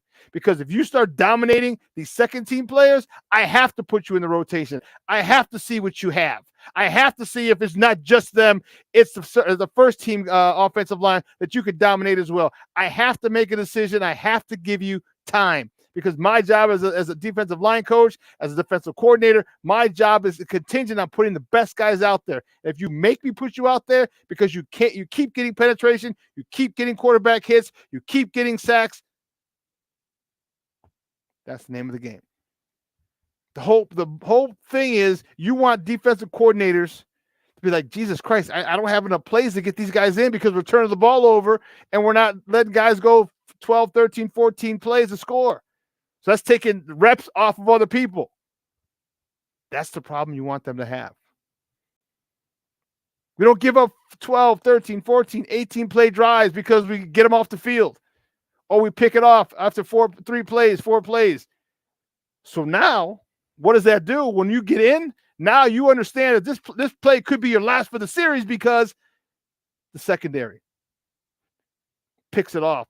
The linebackers force a fumble. So if you're expecting 6 plays this series, you get 2. You better make those 2 plays count. This is the mentality because you don't know. You don't know. And if they go on a rotation, when you got guys competing, like you got first series, second series, third series, hey, I can't affect how long each series is. So you better go to work. You might have a 3-play series. He might have an 11-play series. You might have a 4-play series. He might have an 8-play series. And if we're alternating, you got in 2 plays, and before a turnover happened, and you weren't part of the turnover. Okay, well, now you got 2 plays, and now it's the next guy up. This is the great thing this is what the Bears are doing. This is it. This is it. Shorty, this is no truer words were spoken when it comes to competition. Iron sharpens iron. Okay. Luke Getsy. I love the fact that he continued to run the ball. Continued to run it. All right. Rashawn Johnson, 12 carries, 44 yards. Almost 4 yards a pop. You average 4 yards a pop in the NFL, you're going to be an all-pro. You do that consistently, you're going to be an all-pro. You do that consistently over your career, you're going to be in the Hall of Fame.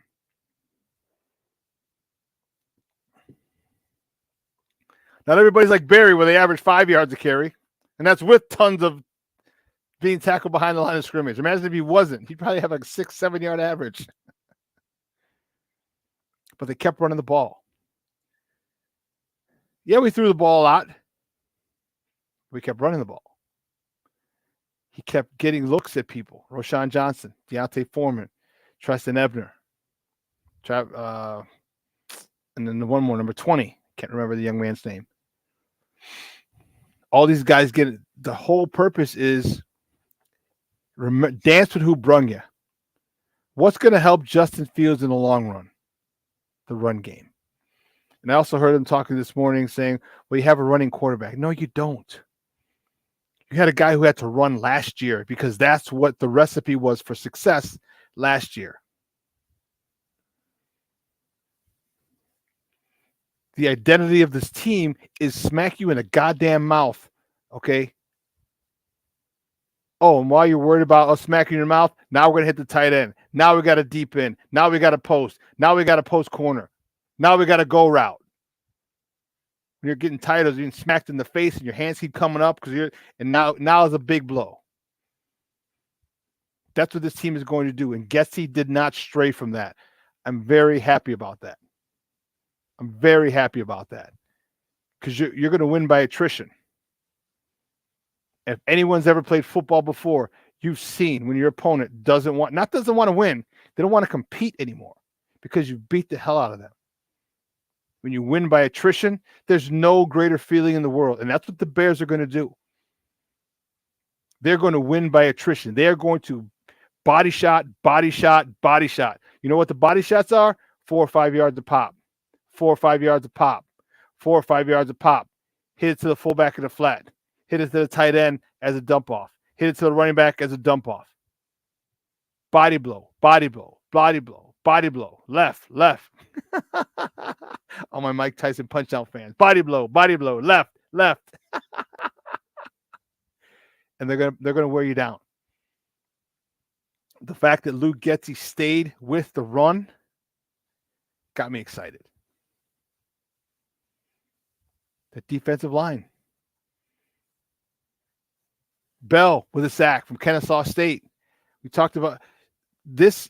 There were so many good things. I liked a lot of things. All right. I was happy for Bell. Happy for Gibson. Very happy for Travis Gibson. All right. Zach with 2 C's Pickens. He comes in with a big sack first or second series. Big sack. We're gonna get that type of production from him. Get him that type of penetration. Remember what I said. I don't need you sacking. I need you 1 yard across the line of scrimmage. That's it. That's it. And you will be a hell of you'll be a game plan wrecker. If you live 1 yard on the other side of the line of scrimmage. Zach with 2 C's Pickens. Javon Dexter. Travis Gibson. Terrell Lewis. These guys did that on a consistent basis. Quarterback, 11 quarterback hits? It's a lot. 8 sacks? That's a lot. Strip sack, forced fumble by Terrell Lewis? That's going to work. That's going to work. So there's a lot. But what I need this offensive line to shore it up. I want them every single time to get 4 or 5 yards. And this is going to take time. All right, because each running back has to know how to run behind this offensive line. or mix and match when Nate Davis is around. They need to know how to run behind when Tyree Carter is there or Alex Leatherwood is in there. It's going to take time, but that's what I need them to work on.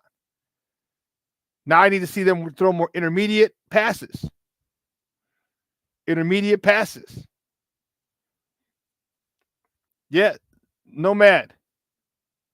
Yeah, they did. And you know what? They're probably more pissed about the 4 missed ones than the 8 that they got. As well they should be. Because you, as a defensive coordinator, that's what I'd be focusing on. Like, you had this. You could have eaten. You could have eaten more. Like, don't leave, because one of those 4 plays, and this is where you talk to them, one of those 4 times that you missed could be the time. It could be a crucial time where they're going on the field and they score for the win. And you had them in your grasp. You don't believe me? Ask Eli Manning against the Patriots. First time they played in the Super Bowl. Remember that one? Had him in his grasp. Had him in his grasp. If the Patriots sack him, game, set, match. Tom Brady has 8 rings. No, actually 9.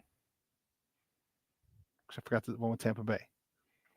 So yeah, the rotation, the youth, the exuberance, the energy that this defensive line has, coupled with the nastiness of the secondary, coupled with the explosiveness of the linebacking core. You saw Noah Sewell. You saw that linebacker core running around, tackles for loss, no gain, getting downfield. There's a lot I liked. A lot. Now we just need to stay consistent. Now we've got to go down to Indy. All right, have a couple of good days of practice. And then whip their ass this weekend and get ready for game 3. But listen, when you listen to people who don't know football, take whatever the hell they say with a grain of salt. All right, there's a lot of good people, a lot of people out here who know what the hell they're talking about. Make sure you listen to those people. I'm one of those people. Okay, Nomad's another one of those guys. I like his football acumen. I've said that before. Not blowing smoke up his ass, but he knows football, and I don't throw that term out lightly. I don't say that I don't do that lightly to people. When you got to know your shit for me to be like, okay, I'd listen to him. Listen to people who know what the hell they're talking about, so you become more educated, so you can talk with a sense of knowledge and a good base. So when other people say, yeah, but Justin Fields threw for negative, that pass was behind him, that was this, he's not. Stop him in the tracks and just hit him with the truth and the reality of football. Man. Guys, 2 hours has come and gone. Wow. I want to thank my guest, Evan Winter from A to Z Sports, coming out talking Bears with me. Got me fired up. You guys got me fired up, man. I love it. I love talking Bears. I love Bears victory. And I think, you know what? It's official, Junior. I think I am going to have to get the chain. So I will get the chain. I don't know if I'll get it this week or next week, but I'll have it for week 1. Every time the Bears win, I'll wear the victory chain for the show on Monday. So listen, we got Sports Zone Chicago's got a phenomenal, a stacked lineup today. So at 12:15, we have Second City Sports with Lakina McGee and Sydney Brown, giving you a couple more hours of Chicago sports talk. And then tonight, 6 to 8, What's Up Cuz is back again. With Lance C. Irvin, the coach, and also with Palmer. Tune in. We got a busy day. All right. So for everyone here at Sports Zone Chicago, Elliot Baez, our executive producer, Clarence Council III, our social media guy, my co-host Adam Sench, and Maya Kai. All of us, thank you for joining in. And we'll see you on Wednesday. Same bad time, same bad channel, 9 a.m. to 11. All right. So for everybody here, you guys are awesome in the chat. You guys are doing it. All right, guys. I'm your boy, the SuperBack, Shawn Sierra. Have a phenomenal day. All right. Even though it's going to rain, get some work done. Do what you've been putting off. Get it done today. All right. I'll see you on Wednesday. Your boy, the SuperBack. I'm out.